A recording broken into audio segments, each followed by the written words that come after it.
మరొక వార్త, మన రాష్ట్రానికి సంబంధించిన వార్త. నిన్న అధికారులు నిద్రపోతున్నారా?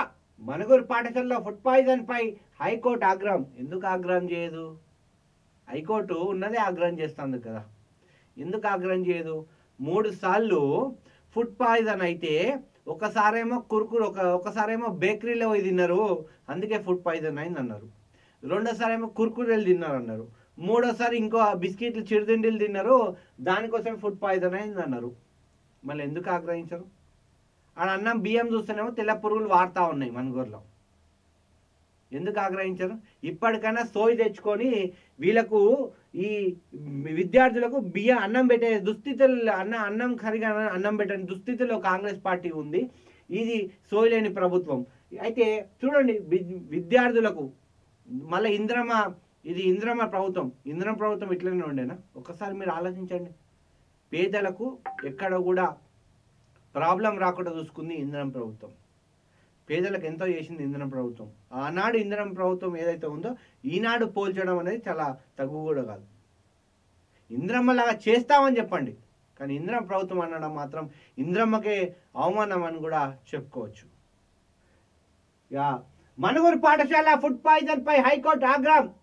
నారాయణపేట జిల్లా మనుగురు జిల్లా పరిషత్ ఉన్నత పాఠశాలలో ఫుడ్ పాయిజన్ ఘటనపై తెలంగాణ హైకోర్టు తీవ్ర ఆగ్రహం వ్యక్తం చేసింది. అధికారులు నిద్రపోతున్నారంటూ తీవ్రంగా స్పందించింది. వారంలో 3 సార్లు ఫుడ్ పాయిజన్ జరిగితే అధికారులు ఏం చేస్తున్నారని నిలదీసింది. వాస్తవానికి వీళ్ళు కూడా ఏం చేస్తారు? టీచర్లు వాళ్ళ పైన దోస్తున్నారు, కానీ అది అక్కడ నుంచి వచ్చే బియ్యం కరెక్ట్ ఉంటే, ఇక్కడ నిల్వలకు సంబంధించిన ఎలుకలు అవి ఇవి రాకుండా ఉంటే అన్నీ బాగానే ఉంటాయి కదా, అన్నీ బాగానే ఉంటాయి. మీరు పంపించే ముక్కుపైన బియ్యము, దాంట్లో పురుగులు, ఆ అరకొర వండు. మీరు ఒకసారి చూడండి, పొయ్యి సాంబార్ ఎట్లా వండుతారు తెలుసా? పప్పు ఉండదు, ఖాళీ నీళ్ళు మాత్రమే ఉంటాయి, ఫ్రీగా పెడుతున్నట్టు.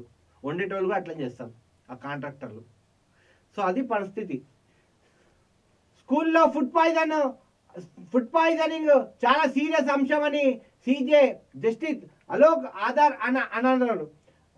పిల్లలు చనిపోతే కానీ స్పందించరా అంటూ హైకోర్టు ప్రభుత్వాన్ని ప్రశ్నించింది. అధికారులు నిర్లక్ష్యంకి ఈ ఘటన నిదర్శనం అని ప్రభుత్వం ఈ అంశం సీరియస్గా తీసుకోవడం లేదంటూ మొట్టికాయలు వేసింది. ఎందుకు తీసుకుంటుంది? హమారకు ఢిల్లీ మే కామ్ హై, హమ్ ఢిల్లీకు జా రహే. 4 పెట్టుబడులు తీసుకొస్తాం, ఢిల్లీకి పోతున్నా, రాష్ట్రం మొత్తం నాకు సంబంధం లేదు. కానీ అన్న రేవంత్ అన్న, నన్ను క్షమించు. నేను ఎప్పటి నుంచో నీకు మాట చెప్పాలనుకుంటున్నా. నేను డయాడ్ ఫ్యాన్ నేను, కానీ ఇప్పటికి కూడా నువ్వు మారట్లేదన్నా. 12 నెలల కాలంలో ఎక్కడ కూడా ఏం అమలు కాలేదన్నా. రోడ్లు చక్కగా లేవు, గుంతలమయము. ఏమనంటే ఆనాడు చేసిన బీఆర్ఎస్ ప్రభుత్వం చాతగాకని చేస్తలేదని ఇళ్ళని పెట్టుకున్నాం కదనే. మరి మీరేం చెప్తున్నారే? మూసీ నది సుందరీకరణ అందరు వాయే వచ్చిర్రు, పటాసులు బాంబులు అంటారు, అవేలకు పాయే. ఢిల్లీకి వాయే, ఢిల్లీలో పెట్టుబడులు అంటారు, ఏం లేకపాయే. ఎట్లన్నారేమంతనా? ఎట్లయితే ప్రజలేమో మనము విజయోత్సవ ర్యాలీలు బండ్లు మనం పంపిస్తున్నాము, ప్రజలేమో మనం చెప్పుతోడు కొడుతున్నారా? ఎట్లా చేద్దామే? మళ్ళా ఏం చేద్దాం చెప్పు? ఎట్లా ఏంది? నాకు ఏం అర్థమైతే లేదా. మనకు మనుగడ ఉంటుందా ఉండదా? నిన్ననేమో మోడీ సారు ట్విట్టర్లో పెట్టా, తెలంగాణ కాంగ్రెస్ పని అయిపోయా అని. నాకు రాత్రి నుంచి నిద్ర పట్టకపోయానే, తినకపోయా. ఏమో మనకు రేవంత్ అన్న పని. ఎందుకంటే రేవంత్ అన్న 10 సంవత్సరాలు ఉంటే తెలంగాణ అభివృద్ధి జరుగుతుందని నేను అనుకున్నాను.